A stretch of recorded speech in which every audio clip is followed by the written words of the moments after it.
সম্মানিত দর্শকবৃন্দ, আসসালামু আলাইকুম। অনেকদিন পরে দেখুন, এর আগে আমি আপনাদেরকে ভিডিও দিয়েছিলাম, দেখছিলেন আমার মহিষগুলোর কী অবস্থা ছিল, কতটা কাবু ছিল। এখন দেখুন কী অবস্থা। আসলে পরিচ্ছন্ন এবং ভালো পরিবেশ যদি দেওয়া যায়, কয়দিন লাগে চেঞ্জ হতে? 15 দিন লাগছে আমার মহিষগুলো চেঞ্জ হতে। এখন আবার আগের জায়গায় ফেরত চলে গেছে। কিন্তু আমি না থাকার কারণে এগুলোকে আমি খুব আসলে তেমন একটা যত্ন করতে পারিনি। আর যত্ন না করার কারণেই আর কি মূলত সমস্যাটা হয়েছে। দেখুন, এই হচ্ছে আমার মহিষের সর্বশেষ অবস্থা। এর মধ্যেই মহিষগুলো হিটে আসছিল, এই মহিষটা আবার হিটে আসছিল। তো ইয়ার কারণে আর কি, বিক্রি করার কারণে আর কি মহিষগুলো আমি বীজ দিই নাই। আর বীজও একটা ব্যয়বহুল, কারণ আরিয়া মহিষ এই এলাকায় নেই, আছে 20 কিলো দূরে। তো চাইলেও আর কি দিতে পারতেছি না।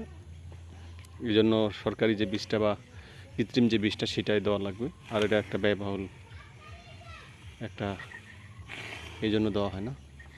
আর যেহেতু বিক্রি করে ফেলবো, এই জন্য আর কি ততটা আগ্রহ নাই দেওয়ার জন্য। তো এই হচ্ছে আমার মহিষের অবস্থা। আগামী 3 মাস পরে, 3 থেকে 4 মাসের মধ্যে এগুলো বিক্রি হয়ে যাবে, কারণ একটা কাজের জন্য বিক্রি করবো, আর এগুলো বিক্রি করে আরেক জোড়া নেবো আর কি, ছোটো বাচ্চা থেকে আরেক জোড়া নেবো, আর এগুলো বিক্রি করে দিব। উদ্বৃত্ত টাকাটা আর কি আমি একটা আমার কাজে লাগাইব। তো 1.5 বছর প্লাস পারলাম, আরও 4-5 মাস পালবো।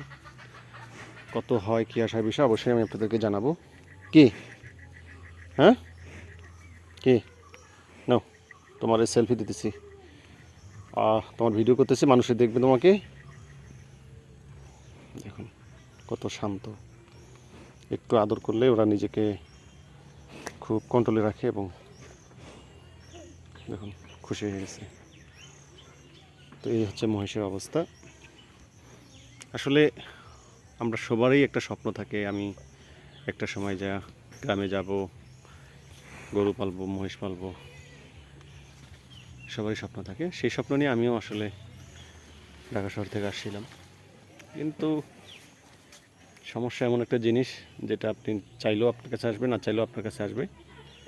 সমস্যার কারণে আমাকে আর কি আবারও ঢাকা শহর যাইতে হয়। এই জন্য মাঝে মাঝে মহিষগুলো আমার শুকাই যায়, বা মহিষগুলোর যত্ন আমি নিতে পারি না। দেখুন, তো সবাই ভালো থাকবেন, সুস্থ থাকবেন। যদি ভিডিওটা ভালো লাগে তাহলে অবশ্যই চ্যানেলটা সাবস্ক্রাইব করবেন, আর কোনো পরামর্শ থাকলে অবশ্যই জানাবেন। সবাই ভালো থাকবেন। আসসালামু আলাইকুম।